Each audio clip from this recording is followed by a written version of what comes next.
rendez-vous avec le roi des rois. C'est lui qui est au-dessus des rois humains. Le Seigneur des seigneurs bien-aimés.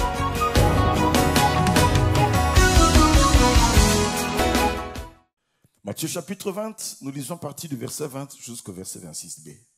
Alors la mère des fils de Zébédée s'approcha de Jésus avec ses fils et se prosterna pour lui faire une demande. Il lui dit, « Que veux-tu? Ordonne, lui dit-elle, que mes deux fils que voici, c'était Jean et Jacques, soient assis dans ton royaume, l'un à ta droite et l'autre à ta gauche. »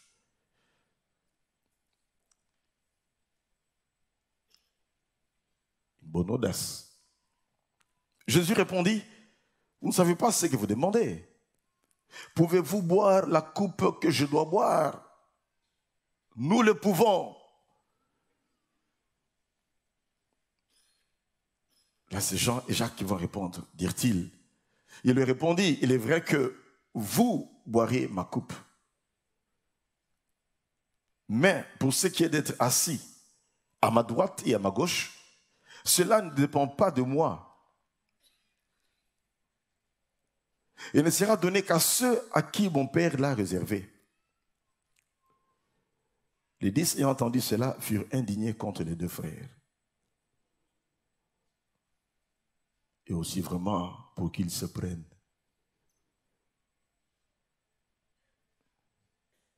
Je pense qu'il n'y a qu'eux qui peuvent être à la droite. Heureusement que Jésus leur a répondu comme ça. Jésus les appela et dit, vous savez que les chefs des nations les tyrannisent et que les grands les asservissent. Il n'en est pas de même au milieu de vous. Mais quiconque veut être grand, parce que c'était une position de grandeur, être à la droite et à la gauche,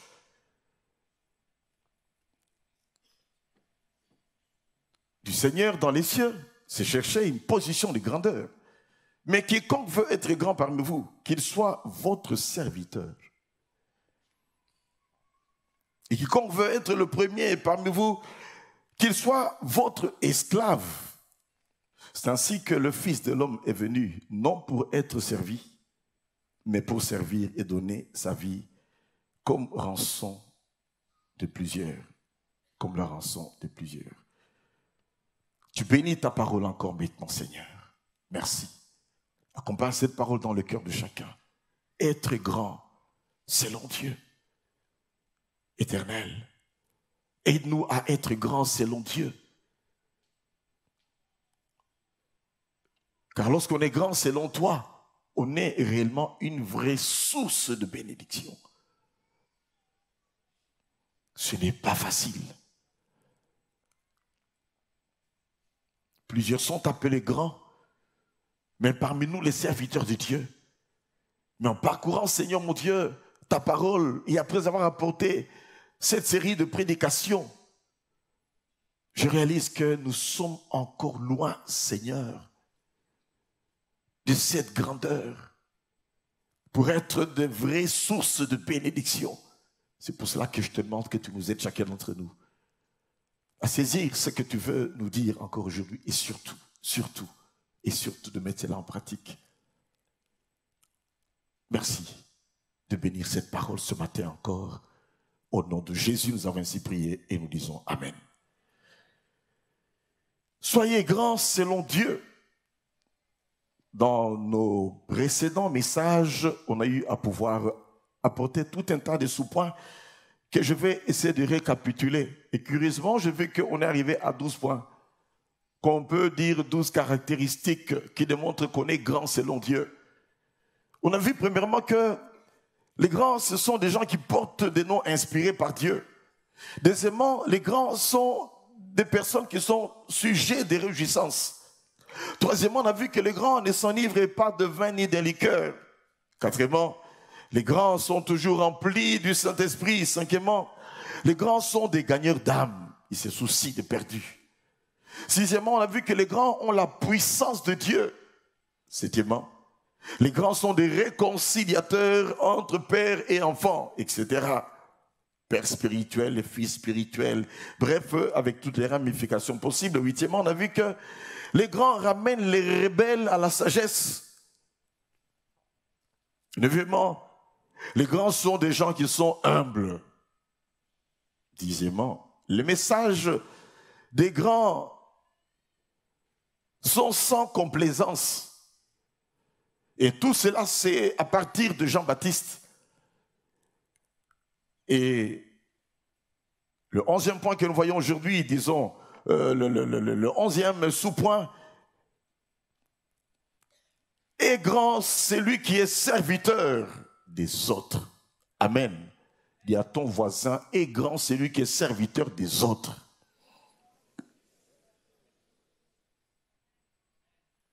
Amen, amen. Vous savez, quand on fait une telle étude, nous réalisons comment est-ce qu'on dit à tort et à travers, on appelle des gens comme étant des grands. Selon le monde, peut-être, mais selon Dieu, ce n'est pas toujours le cas. Nous aspirons tous à être grands selon Dieu. Oh, être grand, ce n'est pas un grand bâtiment. Être grand, ce n'est même pas avoir une église de 100 000 membres. Être grand, ce n'est pas forcément de construire un bâtiment de 100 000 places ou plus de 100 000 places. Être grand, ce n'est pas d'avoir un parking automobile qui est rempli. Être grand, ce n'est pas d'avoir des immeubles ou un compte bancaire qui fait des milliards. Grand selon les hommes, oui, mais selon Dieu, on est petit. Si on ne remplit pas ces critères qui nous sont présentés ici et qu'on a commencé à pouvoir présenter déjà depuis près de 4 à 5 dimanches. Et on est dans un monde, bien-aimé, où on est moins prompt à servir. On veut toujours être servi. Parce qu'on pense qu'on est au-dessus des autres, parce qu'on pense que c'est son droit. On doit me servir. Non, bien-aimé, même si on doit te servir, mais sois dans une attitude où tu es prompt à pouvoir servir. Et nous disons Amen.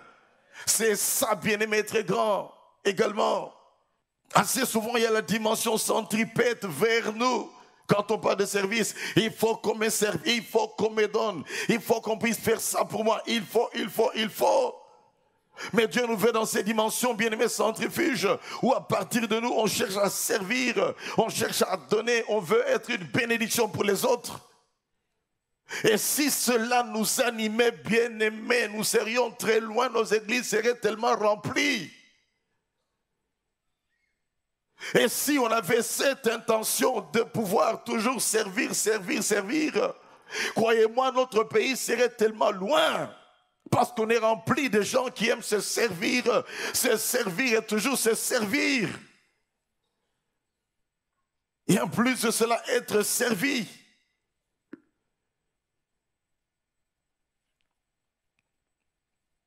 Et même qui cherchent à pouvoir asservir les autres.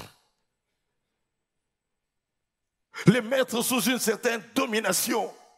Esclavagisme. Faites ça pour moi, faites ça pour moi, faites ça pour moi. Asservissement. Si notre pays, bien-aimé, aura traîné la patte depuis très longtemps, bien-aimé, c'est parce qu'on aime plus se servir et non pas servir. J'avais croisé quelqu'un qui disait ceci, tournabus coquille, moi aussi, maintenant je vais être béni. Je dis, ça, ce n'est pas la bénédiction. Et je lui ai dit ceci. Si c'est l'intention que tu as dans ton cœur, je prie que tu n'aies aucun poste. Cherche à servir le pays. Cherche à être une bénédiction. Cherche l'avancement de l'homme. Tu peux être éventuellement placé. Et ne dis pas que voilà, bon, pendant ces quelques temps, moi aussi j'aurai ceci, moi aussi j'aurai cela, moi aussi je vais me construire, je vais me faire un hôpital. Mais pourquoi cette mentalité de se servir, de chercher à être servi? Je pense que si à un certain moment on dit ceci, on a besoin de députés qui vont servir et ils vont consacrer une année à ne rien recevoir. Et si on dit on va faire une année, on cherche des sénateurs qui n'auront pas de salaire pendant une année. Si on dit on cherche des ministres qui n'auront pas de salaire pendant une année et que cet argent on le met dans le compte de l'État, je pense qu'on n'aura pas de candidats. Qui parmi nous peut être prêt à faire cela? Il a dit oui, j'accepte cela. Parce que je veux servir mon pays. Parce que je veux que le pays aille de l'avant. Et qu'il n'y ait peut-être que le transport, tout simplement, que chacun se batte dans ses affaires. Que chacun se nourrisse et puisse se débrouiller avec le revenu des bâtiments qu'il a eu à se taper dans la vie. Qui accepterait cela, bien-aimé? Ce sera ça la vraie grandeur. Et nous disons Amen. Qui serait prêt à le faire? Qui accepterait d'être candidat? Dépenser son argent pour les élections et après accepter que je sais que pendant une année, je n'aurai pas de salaire. On va, bien aimer, arriver à économiser des milliards et des milliards, des millions et des millions. Amen, amen. Amen, amen, amen. Dis à ton voisin, est-ce que tu peux accepter cela? Ce n'est pas facile. Que Dieu nous aide. Amen, amen. Peut-être c'est de cette façon-là qu'on peut éradiquer cette mentalité de l'asservissement où on veut avoir et faire des calculs pour gagner, se remplir les poches.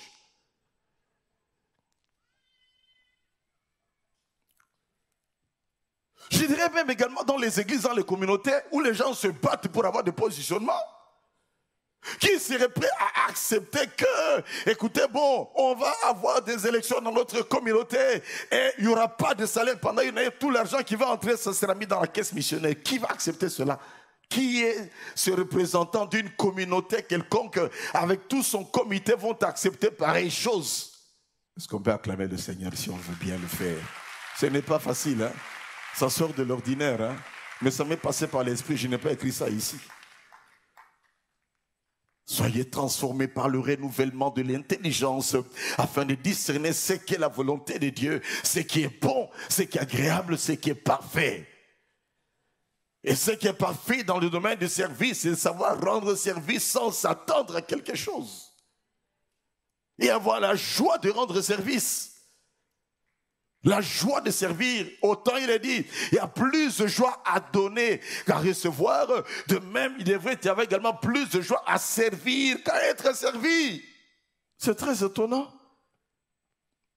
Marie se prosterne et pense que parce qu'elle s'est prosternée, alors Jésus doit accepter tout ce qu'il veut.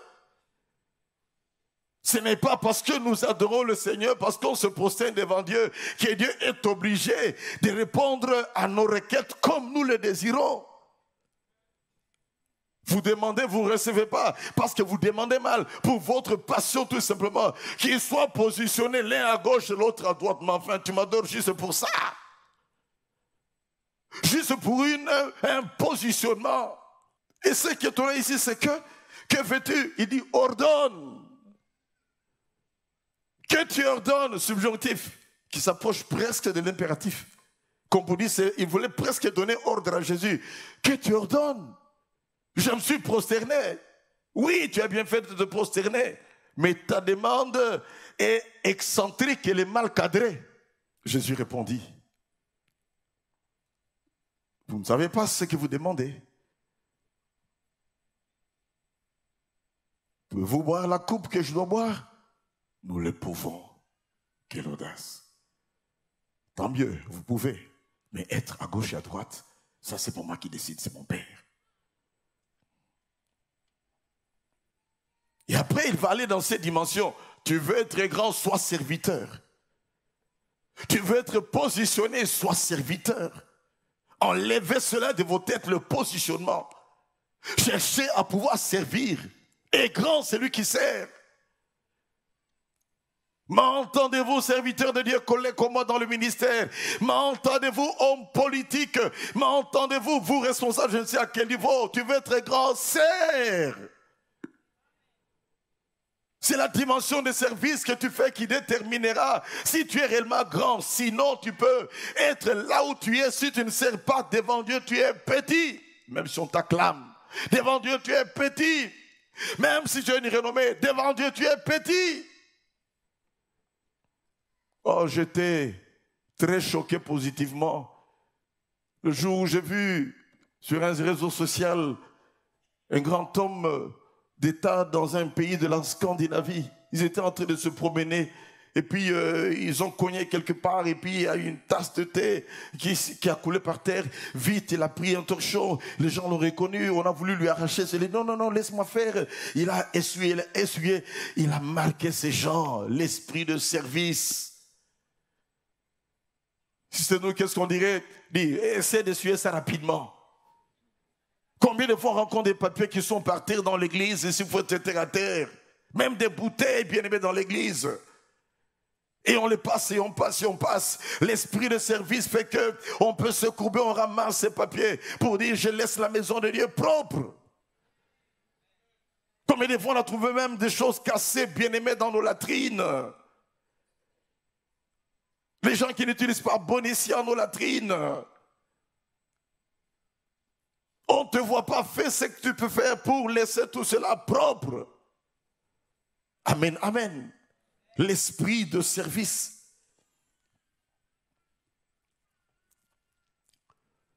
Quiconque veut être grand, parmi vous qui soit donc votre serviteur, et quiconque veut être le premier, qu'il soit votre esclave.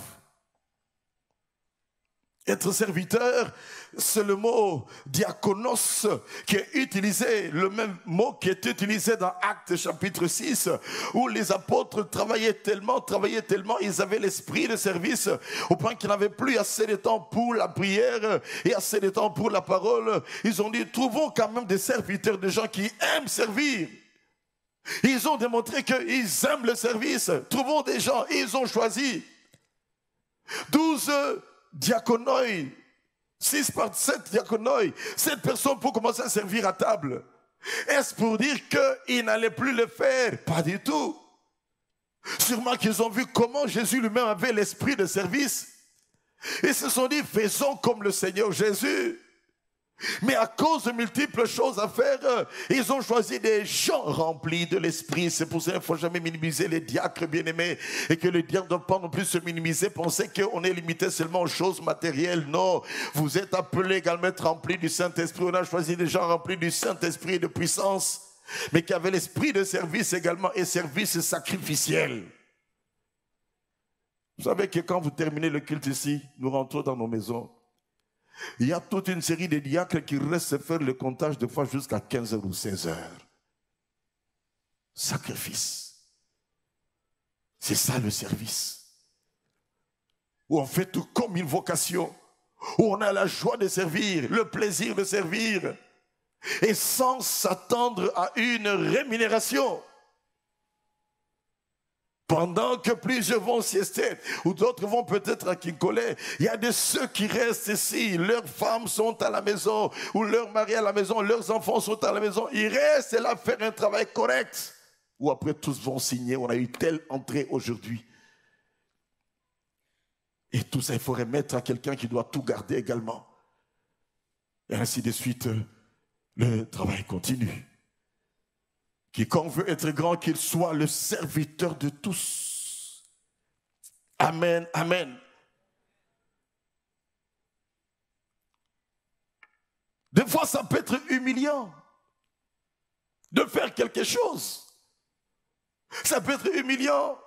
Ça peut sembler anodin, mais fais-le. Sois serviteur. Où que tu sois, au travail, à l'école, dans ta société. Lorsque vous faites vos réunions de comité, vous est-il arrivé de dire, là dans votre service, dans votre board de commandement, écoutez, je vais vous servir tous rapidement du thé. Est-ce que ça est arrivé de plus qu'une seule fois? On dit, je suis le boss, il y a une sœur d'accueil qui est là, qui doit aider à servir tout le monde. C'est une très bonne chose, même si on a servi. Est-ce que vous êtes déjà arrivé de dire, je vais débarrasser ne fût-ce que la table? Vous dites, je vais laisser un peu de l'ordre quand même ici. Toi qui es le responsable. Vous savez, lorsqu'on a un esprit de service, même les subalternes arrivent à le discerner. Tout comme ceux qui sont au-dessus de vous arrivent à le discerner, à le remarquer également. Parce que quand on a l'esprit de service, on ne va pas rester comme ça. On va faire absolument quelque chose. Ça coule, c'est spontané l'esprit de service. Et c'est là qu'il y a la grandeur. Tu veux être grand, sois serviteur. Ce n'est pas qu'il a un esprit de comparaison. Mais lui-même, le Seigneur Jésus, a eu à pouvoir partir de ce tremplin parce qu'eux-mêmes, ils ont eu à dire, on veut être à ta gauche et à ta droite. Ils n'ont pas voulu dire expressement, nous voulons être grands à ta gauche et à ta droite. Jésus a lu ce qu'il y avait dans leur cœur. Servir les autres continuellement. Non pas occasionnellement seulement, avoir l'esprit de service en soi. Prompt à pouvoir servir. D'autant plus qu'il y a beaucoup de joie à servir qu'à être servi. À la maison, je sais souvent ce sont les mamans qui servent. Papa, quand est-ce que tu as rendu le dernier service à la maison? Quand est-ce que tu as lavé les assiettes un soir alors que le travailleur était déjà parti? Papa, est-ce que tu laisses toujours à maman de le faire? Ou alors tu t'es dit souvent, écoute chérie, repose-toi, je m'occupe de cela. Papa, quand est-ce que tu as eu à passer un jour torchon là, dans la douche, après que tu aies provoqué une éclaboussure des eaux? Quand est-ce que tu as eu à pouvoir le faire? Ou c'est toujours, écoute madame, il y a trop d'eau là-bas, va le faire. Quand est-ce que pendant ce moment où vous parlez ensemble à 21h, 22h, tu as eu à dire, écoute, laisse-moi faire un petit café et que tu l'as préparé toi-même? C'est toujours, madame, tu dois tout faire. C'est pour cela, bien aimé, il est très important que nous puissions inculquer l'esprit de service à nos enfants depuis la maison. Parce que ce qu'on sera un jour dans la vie, dans la société, même dans le foyer, qu'on le veuille ou pas, ne sera que les retombées de ce qu'on a reçu en famille. On aime avoir des serviteurs, des boys qui vont tout faire. Et on a des enfants gâtés qui ne savent pas comment on peut essuyer les assiettes, qui ne savent pas comment on peut laver les assiettes, qui ne savent pas comment on peut repasser les habits. Inculquez-les à savoir faire la nourriture, garçons et filles, inculquez-les à savoir repasser. Le jour où monsieur et madame sont seuls dans un pays lointain et que madame ne va pas bien, qui va repasser les habits? N'est-ce pas la femme? N'est-ce pas l'homme, pardon? Amen, amen. N'est-ce pas l'homme qui va le faire?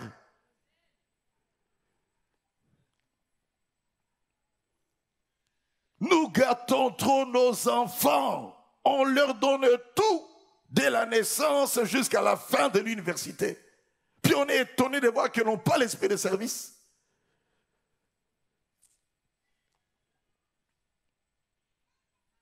Puis on va se plaindre que leurs épouses ne servent pas comme il faut. Mais est-ce que lui aussi ne peut pas servir sa femme?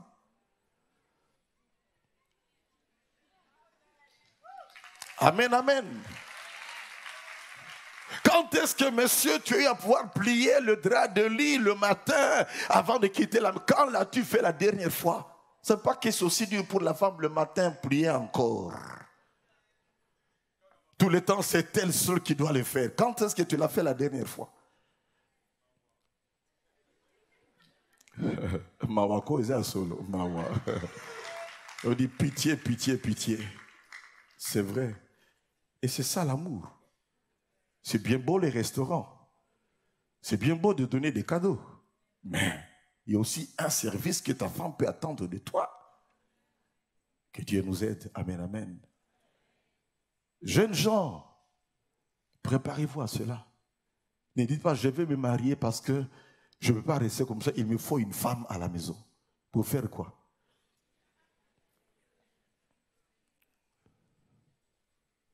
Ta femme n'est pas ton esclave. C'est ton complément, c'est ton vis-à-vis. Tu l'aimes, elle t'aime, elle te sert, tu la sers également. Vous savez bien que quand on parle de parité, je suis de ceux qui disent un peu de réserve, ne poussons pas trop à fond les choses. Je l'ai dit toujours. Mais la Bible nous montre que le service, ça c'est tout le monde. Et pourquoi ne pas le commencer aujourd'hui? Dis à ton mari, commence à t'aller loco. Commence même aujourd'hui vraiment. tu commences à salir toutes les assiettes pour dire aujourd'hui, là, je l'ai eu. Mais est-ce que c'est normal vraiment que pendant 20 ans de mariage, c'est la femme qui repasse toujours tes habits?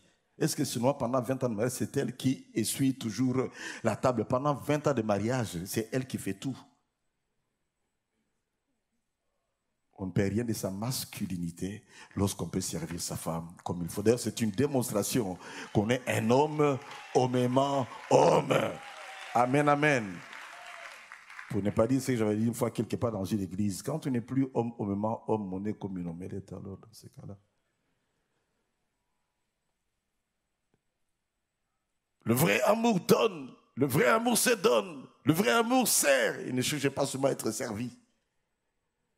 Et même dans ce domaine-là, est-ce que tu es prêt à pouvoir la servir quand il est dans les besoins? Ou toi, tu veux être servi, tout simplement. Amen. Vous avez compris, non? Ah.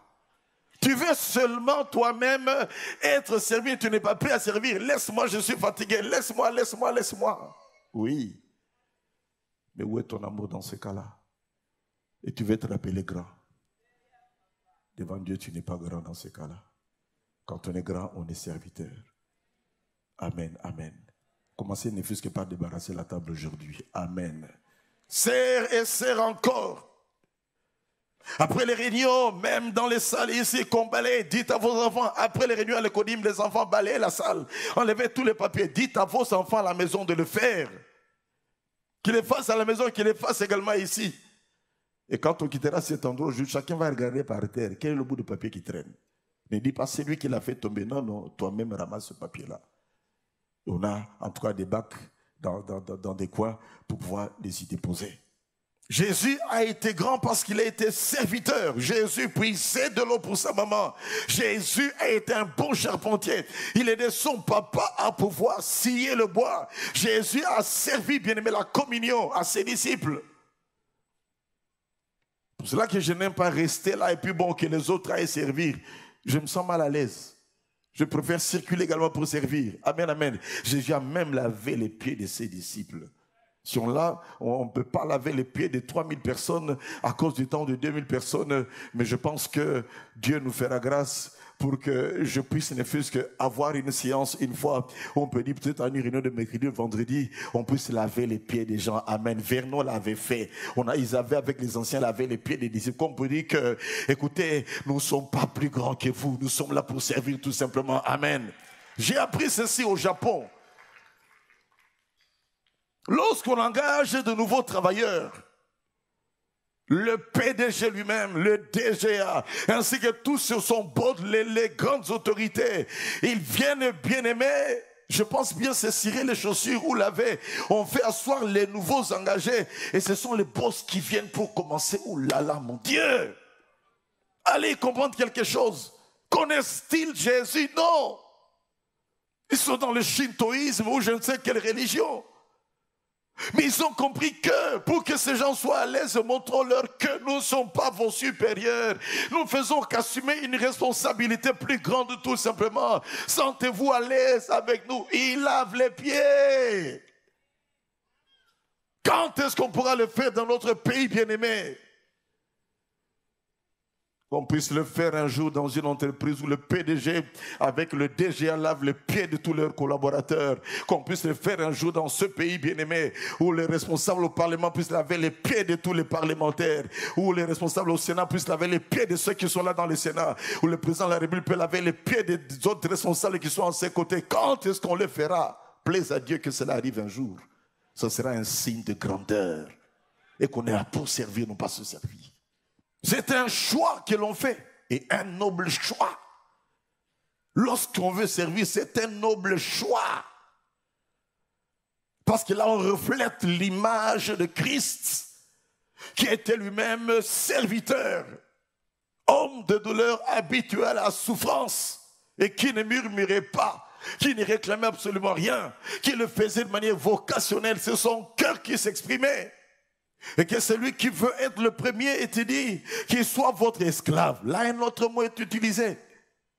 Là, c'est le mot doulos. Un esclave n'a plus de volonté propre. Un esclave, bien-aimé, appartient à son maître ainsi que tout ce qu'il a. Un esclave ne fait pas ce qu'il veut faire, mais ce que veut son maître. Pouvons-nous dire que nous sommes des esclaves de Jésus? On veut être les premiers, mais est-ce qu'on peut dire qu'on fait désormais seulement la volonté de Jésus? Ou alors, nous aimons souvent notre petite volonté quelque part? Est-ce que notre volonté rime toujours avec la volonté de Dieu dans notre marche avec le Seigneur? Et là, c'est au verset 27. Que celui qui veut être le premier, qu'il soit votre esclave, votre doulos, qu'il soit prêt à tout faire, mettre sa volonté de côté pour faire la volonté des autres. Pas facile. Dis à ton voisin, ce n'est pas facile du tout.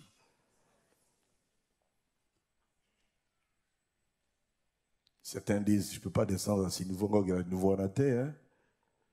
Je ne peux pas descendre à ce niveau. C'est quoi ça? C'est la parole de Dieu tout simplement. Amen, amen. Surtout dans un pays où on aime être servi. Vous savez que la mentalité bien-aimée des chefs coutumiers, c'est comme si ces choses-là ont eu à pouvoir remplir le cœur des gens. Parce que le chef coutumier a droit à tout. On doit tout faire pour lui.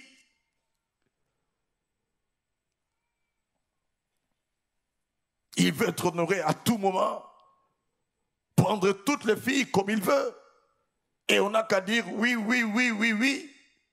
Jésus a été pour nous le modèle bien-aimé. Dans Jean 4, verset 34, il dit, ma nourriture est de faire la volonté de celui qui m'a envoyé. Ma nourriture, vous vous rendez compte?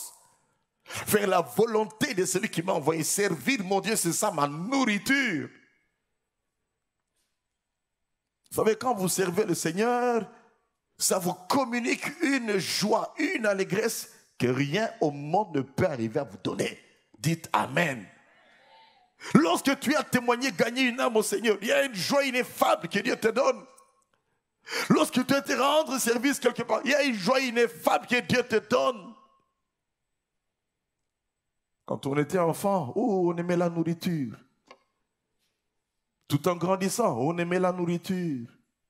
Mais dans le ministère, avec le temps, la nourriture n'est des plus grandes choses. Notre nourriture est de faire la volonté de Dieu. C'est ça qui nous donne une joie ineffable. Et je dis bien, rien, mais alors rien ne peut me donner autant de joie que la joie de servir mon Dieu. Amen, amen. Je dis, je pèse mes mots. Rien ne peut me donner la joie qui dépasse la joie du service. Jean 5, verset 30. Je ne cherchais pas ma volonté, mais la volonté de celui qui m'a envoyé. Matthieu chapitre 26, verset 42. Mon Père, si pour être possible d'éloigner de moi cette coupe, dira Jésus à Gethsémane, dans le jardin des Oliviers, non pas toutefois ma volonté, mais ta volonté. Prêt à servir à tout moment, en toutes circonstances. Non pas ma volonté, mais ta volonté, que ta volonté se fasse. Je suis venu pour te servir. Ma nourriture est de faire ta volonté, ô Dieu. Il nous a montré le modèle d'être esclave bien-aimé. Jésus-Christ par sa vie. Amen. Esclave sans réaction jusqu'à ce qu'elle a rendu l'âme au bois maudit de la croix. Père, je remets mon esprit entre ta main. Il savait que ça va être dur. Vous savez que c'est facile de supporter une flagellation. Pensez que c'est facile de supporter une couronne d'épines qui te pique en train de déranger tous les nerfs qui passent dans ton cuir chevelu. Pensez que c'est facile de voir le sang qui ruisselle sur ton visage et qui entre même dans tes yeux. Pensez-vous que c'est facile de supporter qu'on puisse te clouer les deux mains, les deux pieds? Déjà, ne fût-ce qu'une simple petite blessure, ça nous met mal à l'aise. Et lui, il a enduré tout cela. Esclave, il était. Il n'avait pas à murmurer pour dire trop, c'est trop, Seigneur. En tout cas, là, non. Je suis là pour faire ta volonté jusqu'au bout. Je vais aller, Seigneur. Et il le savait lorsqu'il entrait en Jérusalem que c'est ça qui va lui arriver. Et on est en train de célébrer partout aujourd'hui ce qu'on appelle dimanche des rameaux, où les gens criaient Hosanna, Hosanna, Hosanna, Hosanna. Sauve maintenant, sauve au Fils de Dieu. Mais quelque temps après, c'est le même troupeau qui dira crucifie-le, crucifie-le. Et il savait que c'était le chemin par excellence par où il devait passer. Pour que toi et moi, nous puissions être sauvés. Il y a quelqu'un qui a fait le meilleur service, bien-aimé, que chacun d'entre nous ne saura jamais faire. De prendre son propre sang, l'offrir à son Père. Pour que nous ayons accès auprès du trône de la grâce. Et il nous a servi le salut, bien-aimé, en donnant son propre sang à Dieu. Jésus de Nazareth. Pouvons-nous, bien-aimés, servir de manière sacrificielle? 2 heures du matin, quelqu'un t'a aperçu dans l'agonie, peux-tu venir me voir? Oh non, c'est risquant, à cette heure-ci, c'est dangereux. On va trouver, toi et moi, des arguments pour ne pas se déplacer à 2 heures du matin, soit disant qu'il y a des risques, mais toi et moi, on a jeté dans des fêtes, on a quitté à 1h30 du matin. Et on est bien rentré à la maison. Mais quand c'est pour le service, ce n'est pas toujours facile, hein? Quand c'est pour notre jouissance, on est prêt à pouvoir le faire. Que Dieu nous aide. Amen, amen.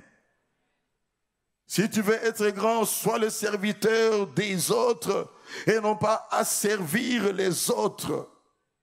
Tu veux être le premier, sois l'esclave de tous. Dans Marc chapitre 9, verset 33 à 34, à Capernaum. Dans la maison, ils étaient tous assis. Jésus voit les disciples en train de parler ensemble. De quoi parlez-vous? Il leur pose la question. Un silence complet. Et un silence complet, bien-aimé, ça suspecte quelque chose. Soit il y a une mauvaise conversation où on veut cacher quelque chose de bien. Comme ce jour où je devais passer un examen subitement dans le service afin d'augmenter mes qualifications dans mon domaine technique. Je m'approche d'un groupe de gens, silence complet. Je dis, mais vous parliez ici, qu'est-ce qui se passe? Finalement, quelqu'un s'élève et dit, voilà, il y a un examen là qui va se faire dans 30 minutes. Mais tout commence par le test d'anglais. Si tu es fort en anglais, va voir le chef. Je vais chez le chef. Oh, mais écoutez, bon, on aura d'autres séries. Et on lui laisse-le aller faire. Il ne faut pas qu'il dise un jour que tu lui as privé de passer cet examen. On ne sait jamais. Et c'était le tout premier et le tout dernier dans ce sens-là qui avait été fait dans cette entreprise jusqu'à sa disparition. Parce que je passerai mon examen pour augmenter mes qualifications et me retrouver pour la première fois aux États-Unis d'Amérique en 1990. Il est en train de parler, silence. Si ce n'est pas un silence complice, c'est que c'est un silence où on cache quelque chose. Mais Jésus connaissait ce qu'il y avait dans leur cœur. Ils étaient en train de discuter et a dit, qui est le plus grand? Au verset 35. Qui est le plus grand? Il leur dit, si quelqu'un veut être le premier, il sera le dernier de tous. Et ceux qui sont les derniers, c'est là qui seront les premiers. Comme pour dire, ne jamais se battre pour le positionnement. Ne jamais chercher à forcer la première position. Sois calme, sois en paix. Amen, amen. Ne va pas chez les Nganga. Ne commence pas à sillonner auprès de tous les prophètes pour dire que voilà, bon, sûrement qu'il y aura des ministres, il y aura des PDG. Bon, en tout cas, il ne faut pas. Yo Sambela, on peut venir te chercher alors que tu ne t'y attendais pas. Amen, amen. Ne forcez pas les choses, sois calme. Dieu te connaît plus que les hommes. Avant que tu ne fus conçu dans le ventre de ta mère, Dieu te connaissait. Il t'appelle par ton nom. La Bible dit qu'il t'a même gravé dans sa main. Il t'amène partout, bien-aimé. En toutes circonstances, Dieu te voit. Ne force pas les choses. Laisse les autres se battre. Laisse les autres courir. Laisse les autres aller chez les Nganga. Ça, c'est leur affaire. Ils ne connaissent pas le Seigneur. Toi qui connais le Seigneur, ne cherchez pas à les frapper à toutes les portes et dire, voilà, dans le cas où souvenez-vous de moi, Dieu peut te souvenir de toi sans qu'un homme ne puisse intervenir. Et nous disons Amen. Ne cherchez pas à supplanter les autres.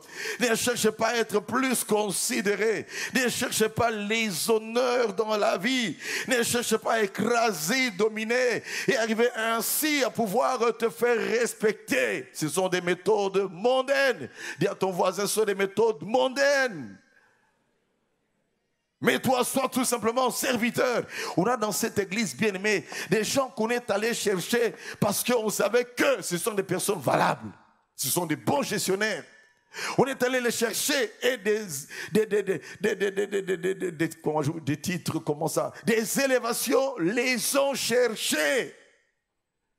Comme on aime souvent dire ces derniers temps, Dieu les a localisés. Et quand Dieu t'a localisé, les hommes vont te localiser également. Amen, amen. Sois tout simplement dans la crainte de Dieu. Sois tout simplement laborieux travailleur. Sois tout simplement quelqu'un qui remplit tous ces critères qu'on a eu à pouvoir présenter dans cette série de messages, tous ces 12 points. Parce qu'il y a un dernier point qu'on verra également. Sois tout simplement dans la grandeur selon les critères qu'on aura présentés dans toutes ces prédications. On te cherchera là où tu es. Les gens commenceront à dire, nous voulons cette personne-là. Comme Jephthé qui était rejeté de tous, on est allé le chercher pour dire, Jephthé, nous voulons que toi tu viennes régner sur nous comme juge. Amen. Il est important de savoir se poser cette question-là chaque fois. Que ferait Jésus à ma place? Amen. Tu es millionnaire, tant mieux. Mais que ferait Jésus à ta place? Si pour des raisons de santé, il te faut absolument là, ça se comprend. Et parce que tu as les moyens de le faire, ça se comprend. Amen. Mais c'est toujours important de se poser la question. Qui sont serviteurs aujourd'hui? Qui sont esclaves des autres aujourd'hui? Dans ce monde où on veut la renommée. Dans ce monde où l'individualisme est en train de primer. Dans ce monde où on veut être vu, on veut être connu, on veut être considéré. Dans ce monde où on veut être plébiscité. Dans ce monde où on recherche la grandeur. Et croyez-moi, le monde nous piégera dans tous les domaines afin de chercher la grandeur selon les hommes. Mais recherchons plutôt la grandeur selon Dieu. Amen, amen. Dans Luc chapitre 22 au verset 26, il est dit que le plus grand soit comme le plus petit. Et celui qui gouverne comme celui qui sert. Car quel est le plus grand? Celui qui est à table ou celui qui sert? Verset 27. De Luc 22. N'est-ce pas celui qui est à table qui est plus grand? Et voilà cependant, je suis au milieu de vous, comme celui qui sert. Il démontre ainsi par là que il est grand à cause du service.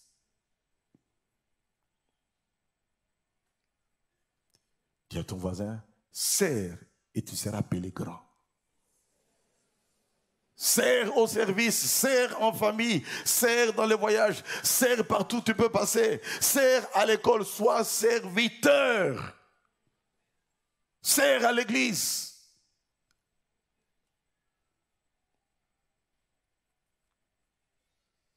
Comment est-ce qu'on peut être membre dans une église et ne pas être, ne fût-ce qu'ouvrier dans un département? Comment est-ce qu'on peut supporter cela? C'est lui qui a fait le meilleur service pour toi. Il t'a donné le salut, il t'a donné la santé, il t'a donné du travail, il t'a donné des maisons, il t'a donné de l'argent. Mais tu ne fais rien dans la maison de Dieu. Et tu veux que Dieu continue à te servir. Pour cela que je continuerai avec mon petit credo là. Sers Dieu et Dieu te servira. Honore Dieu et Dieu t'honorera. Marche avec Dieu et Dieu marchera avec toi. Quand est-ce que tu comprendras que Dieu t'attend à ce que tu puisses le servir? On a besoin de plus de gens au protocole. On a besoin de plus de gens dans la croix. Et regarde un peu le nombre là. Pour l'église que nous sommes aujourd'hui, ne pourrions-nous pas gonfler le nombre? Et quand on va passer à 2 services, on va laisser les mêmes personnes chanter bien aimé pendant les 2 services. Je sais que plusieurs diront, en tout cas moi je vais le faire parce que j'aime servir mon Dieu. Et vous, vous attendez quoi? Dieu bénis-moi, Dieu serre-moi, Dieu donne-moi, Dieu, es-tu jeune, Dieu élève-moi, Dieu fais ceci pour moi. Et toi, qu'est-ce que tu fais pour Dieu? Dis à ton voisin, et toi, qu'est-ce que tu fais pour Dieu? Oh non, toi tu vois, à cause de mon poste là, avec mes responsabilités, je me trouve ici en train, mais c'est quoi ce poste là par rapport au service pour Dieu? Le meilleur des services que l'on peut faire ici sur terre, c'est lorsqu'on est en train de servir Dieu, nous disons Amen. Je veux voir dans cette église des généraux qui font le protocole. Je veux voir dans cette église des ministres qui sont dans la chorale.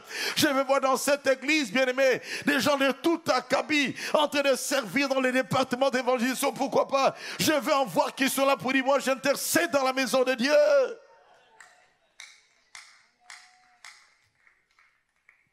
Il y a de la place pour tous. Enlève un peu le costume de nos titres, de nos sommités. Vous savez que si, je l'ai déjà dit également ici, si un jour votre subalterne vous trouve en train de faire l'accueil, là, il dira, mais enfin, c'est pas possible, le papa général qui fait l'accueil, c'est pas possible, notre PDG qui est là pour faire l'accueil ou qui est là dans la chorale, c'est pas possible. Écoutez. Essayons de montrer que chose apparemment impossible aux hommes, c'est possible avec Dieu. Amen. Et quand on est véritablement affranchi, la honte demeure crucifiée. On a la joie de servir le Seigneur. Et quand on a la joie de servir le Seigneur, on aura aussi la joie de servir les hommes. Mais quand tu n'as pas la joie de servir le Seigneur, tu vas difficilement servir les hommes.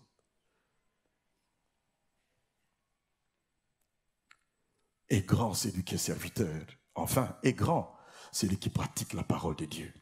Matthieu chapitre 5, verset 19. Celui qui supprimera l'un de ses plus petits commandements et qui enseignera aux hommes à faire de même sera le plus petit dans le royaume de Dieu. Celui qui supprimera l'un de ses plus petits commandements, si ça peut exister. Donc ne pas le pratiquer dans la vie. Parce que supprimer veut dire ça, enlever, ne pratiquez pas ça. Il sera appelé plus petit dans le royaume de Dieu.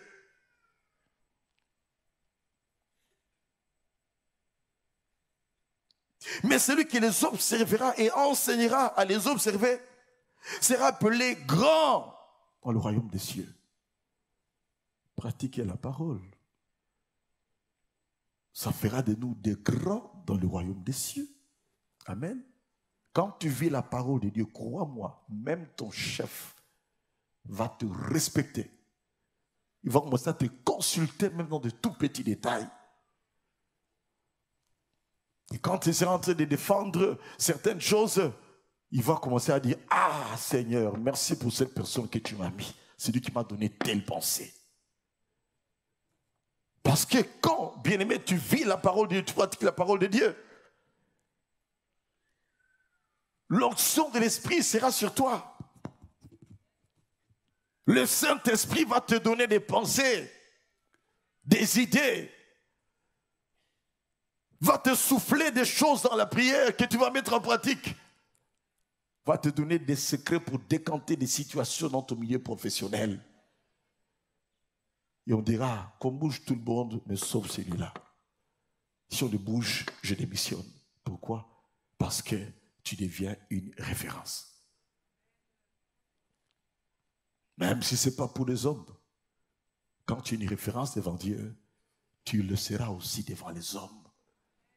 Sans le forcer, sans le vouloir, sans chercher à commencer à faire du bruit, sans corruption, bien-aimé, tu seras une référence.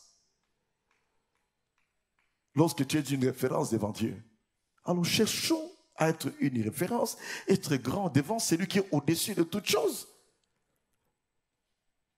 Et si tous, bien-aimés, nous nous efforçons pour être grands, selon ces critères, mais même l'émergence de notre pays, ça serait un petit problème. Parce que tu vas marcher avec une vie de droiture, de vérité, de transparence. Tu ne vas pas accepter la corruption. Tu ne vas pas corrompre non plus. Tu ne veux pas vivre dans la concussion. Tu ne vas pas être dans des détournements. Tu feras tout correctement. Tes rapports seront vrais et corrects. Même si on monte des complots contre toi, les mêmes personnes qui montent des complots contre toi seront déboutées et toi tu vas rester là-bas. Parce que toute langue qui t'amènera en justice, bien-aimé, sera condamnée. Dieu va s'élever en ta faveur, il combattra pour toi. Soyons grands devant Dieu. Et Dieu fera de nous des grands devant les hommes. Lorsque nous ne pratiquons pas, bien-aimé, la parole de Dieu, on est petit devant Dieu. Culte rempli le dimanche, la semaine. Pendant ce temps, où est-ce qu'on est? Qu'est-ce que l'on fait? Savez-vous que la maison de Dieu, quand on est présent dans la maison de Dieu, ça nous sécurise aussi la maison de Dieu. Quand tu dis que je dois être à la prière de lundi, je dois être à la prière de mardi, je dois être là le mercredi, je dois être là en tout cas à la réunion des ouvriers, je dois être là le vendredi, je dois être là le samedi en tant que jeune. Quelque part, il y a une sécurité, bien-aimé, par le service. Tu ne tomberas pas dans n'importe quel piège de l'ennemi. Parce que le Saint-Esprit te dira, attention, on veut te tenter. Sache que toi, tu es serviteur de Dieu. Tu sers Dieu dans la maison de Dieu. Mais si tu ne sers pas Dieu, tu te diras de toute façon, bon, en quoi ça va influencer négativement l'Église? Ça va influencer négativement parce que tu seras tout simplement comme une petite gangrène qui vient là et qui influence négativement. Parce que dans le domaine spirituel, bien aimé, on peut être un Akan sans le savoir. Ou être un Jonas sans le savoir. En train de fuir le travail de Dieu. Ma prière est que Dieu récupère les Jonas d'une manière ou d'une autre. Que le grand poisson puisse t'avaler pour que tu tires des leçons, tu te répandes, bien-aimé, dans le ventre du poisson. Et après que tu dises, oui, maintenant j'accepte d'aller te servir à Ninive. Ne sois pas un Jonas qui fuit le service pour Dieu. Sois serviteur. Et si tu ne le fais pas, Dieu a tous les moyens pour te forcer. Comme il a fait pour Jonas. Comme il a fait pour Saul de Tarse. Sur son cheval, moi, on ne mourra jamais. Moi, on ne mourra jamais. Tu tombes de ton cheval et après, tu vas servir le Seigneur. Alors, veux-tu que Dieu te fasse tomber de ton cheval ou qu'il te fasse avaler quelque part pour qu'après, tu dises, bon, mon Seigneur et mon Dieu, je veux maintenant te servir. Dans Jacques chapitre 1er, au verset 22, mettez en pratique la parole et ne vous bornez pas à l'écouter tout simplement. Jacques chapitre 1er, verset 25. Là, on nous dit ceci, je connaissais ça par cœur, mais ça commence à disparaître. Mais celui qui aura plongé les regards dans la loi parfaite, la loi de la liberté, et qui aura persévéré, n'étant pas un auditeur oublieux, mais se mettant à l'œuvre pour la pratiquer, bien sûr, celui-là sera heureux dans son activité même.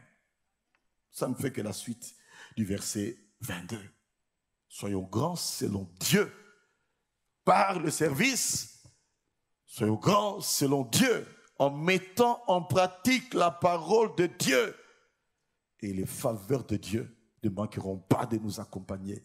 Et nous serons davantage une grande source de bénédiction. Nous disons Amen. Je vais maintenant relire pratiquement tous les 10 sous-points que j'ai repris déjà tout au début. Et après, tu vas toi-même te faire une cotation. Tu as combien sur 12?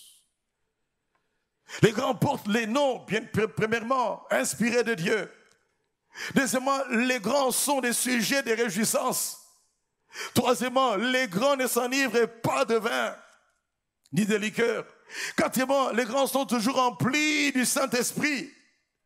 Cinquièmement, les grands sont des gagneurs d'âme. Sixièmement, les grands sont des réconciliateurs entre les pères et les fils et les enfants. Septièmement, les grands ont la puissance de Dieu. Huitièmement, les grands ramènent les rebelles à la sagesse. Neuvièmement, les grands sont des gens humbles. Dixièmement, le message des grands est sans complaisance. Dira ton chef, chef, ça je ne peux pas signer. Je suis un enfant de Dieu. Pas de complaisance, même devant l'argent. Dixièmement, les grands sont ceux qui servent les autres en commençant par servir Dieu. Et douzièmement, Les grands sont ceux-là qui pratiquent la parole. Sur 12, tu vas te donner combien de points? 12 sur 12. En tout cas, moi, je ne peux pas les avoir 12 sur 12. 11 sur 12, 8 sur 12, 6, 4, 3, 2, 1 sur 12. Là, tu es la queue et non pas la tête. Que Dieu nous aide. Soyons grands selon Dieu. Amen. Nous courbons nos têtes dans la prière, s'il vous plaît. Nous courbons nos têtes dans la prière. Alléluia. Alléluia. Alléluia.